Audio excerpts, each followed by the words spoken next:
Holy f***. Oh my god, you guys. Wow. 2,000 subscribers? This has been insane. You know how many I had before this? Go on, guess. What do you think? Like maybe like 500, maybe 250, something? 28. I had 28. Thank you so much for your support. Very soon, I think I might just start being a YouTuber. Like, for real. And it's all because of you.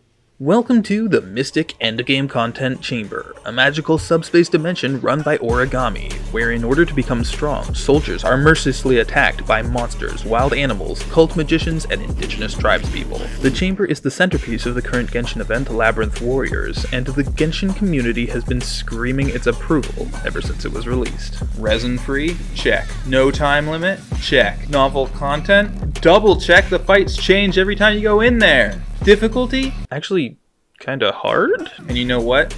That's a good thing. What's the point in leveling up your characters and creating the ultimate powerhouse combo if you can't go use it, am I right?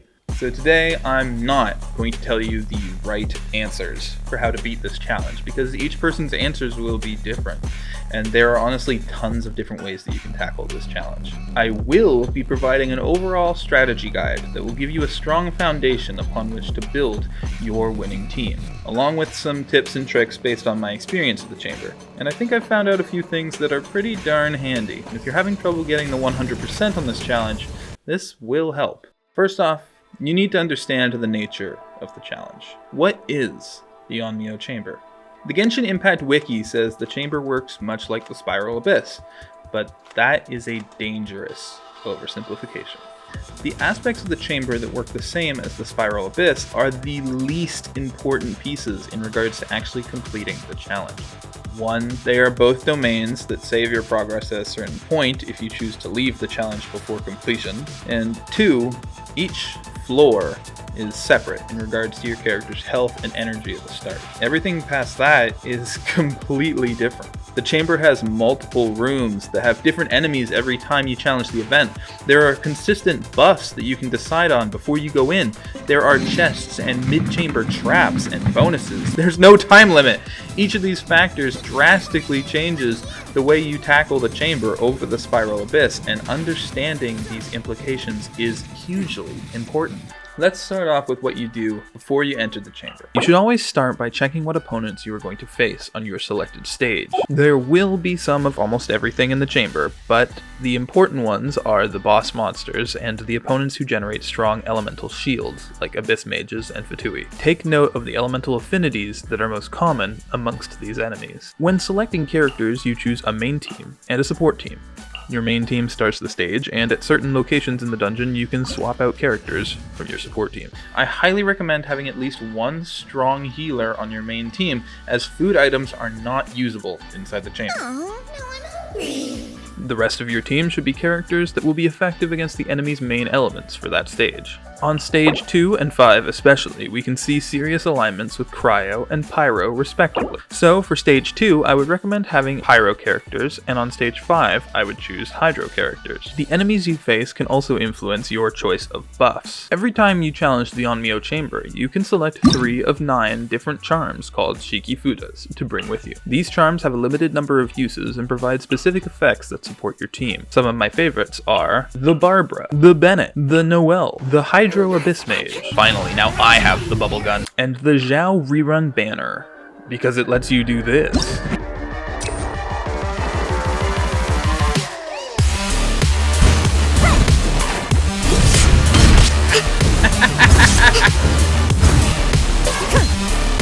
Woo! God, I love that fucking thing. Other Shikifudas can apply elemental AoE damage, and you can combine them to proc reactions all by themselves. It's times like these I wish Genshin had emotes. They all have a pretty short duration, but they are very useful when applied correctly. Learn them, use them. Alright, that's the pregame. Done. Let's head inside. Time to fight some baddies! Wait, not yet. Nearly every challenge in this game starts a little clock on top of your screen, counting down the seconds to your inevitable doom.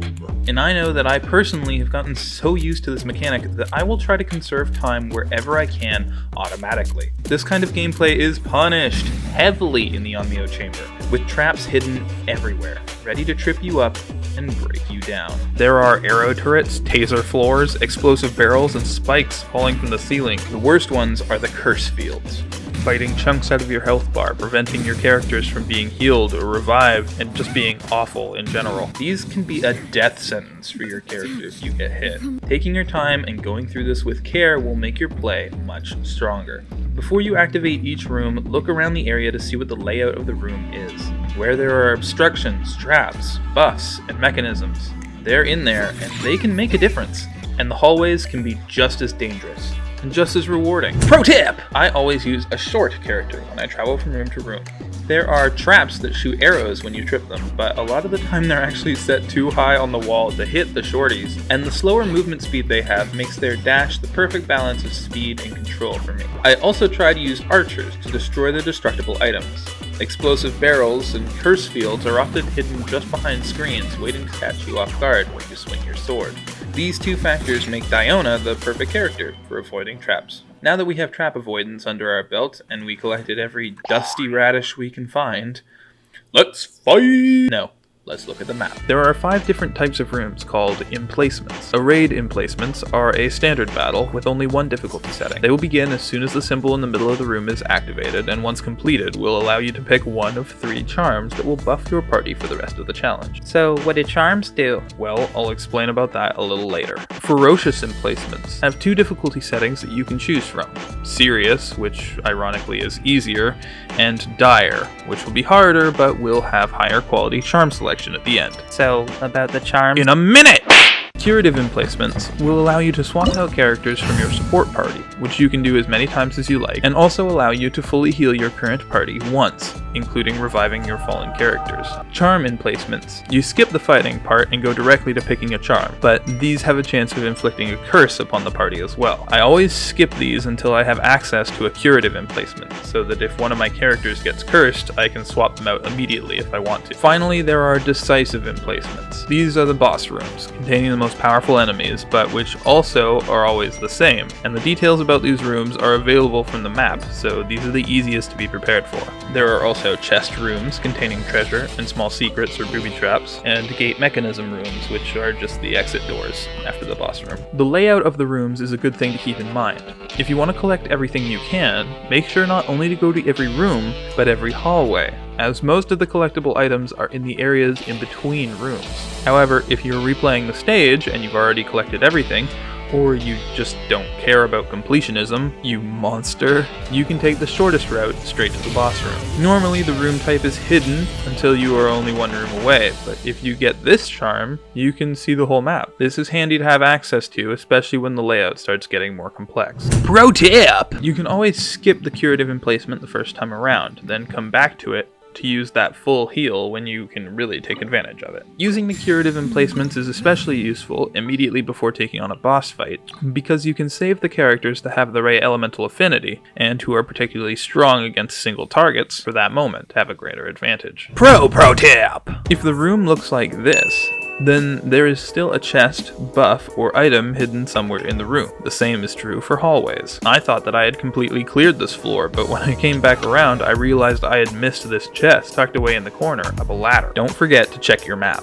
Alright, we understand the rooms, the traps, the treasures. It's time to finally get some of that combat done around here. The actual combat in the chamber is pretty standard. Enemies appear and attack in waves, and you defeat them to clear the room. However, there are also special mechanics that occur within the chamber that you should watch out for. Traps inside combat rooms can trip you up and cause you damage if you're not careful, but they can also inflict damage into enemies and proc reactions. Starting on stage 2, there are statues called Aegis Emplacements that taunt enemies, drawing their attacks, and then release shockwaves that inflict AoE damage in a small radius. Boss room fights can also also have their own special mechanics. Sometimes certain boss creatures can heal themselves when their HP gets below a certain threshold, and sometimes the main enemy will receive buffs and heals from smaller enemies. These mechanics can be very troublesome if you are unprepared, so make sure you take a look at the stage boss information that you can find in the stage selection menu and also in the map window in-game. After each successful battle, you will be presented with the option to choose one of 3 charms. These charms have a wide range of effects, ranging from a simple increase to normal attack damage, to undoing active curse effects, and even adding constellations to the characters in your team. Deciding which charm to take will depend on your team and how you want to play the game, but there are a few in particular to watch out for.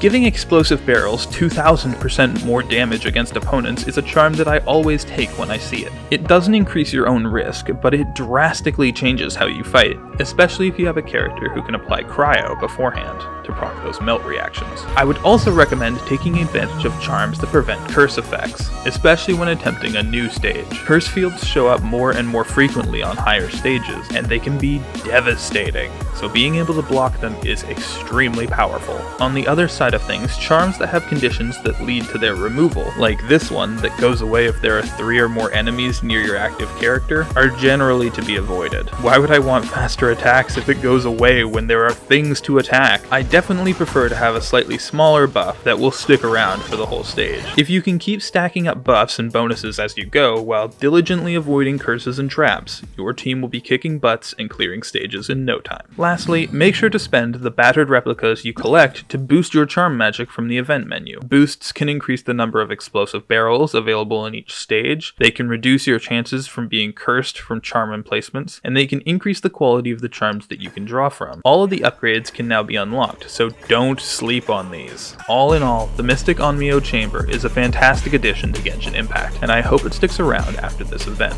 Using strategy and preparation can see you through to victory in the chamber, even if you don't have a team of titan-killing pseudo-gods or a bunch of water bottles blessed by RNGesus. I hope this guide brings you glory and success, and again, thank you for your support.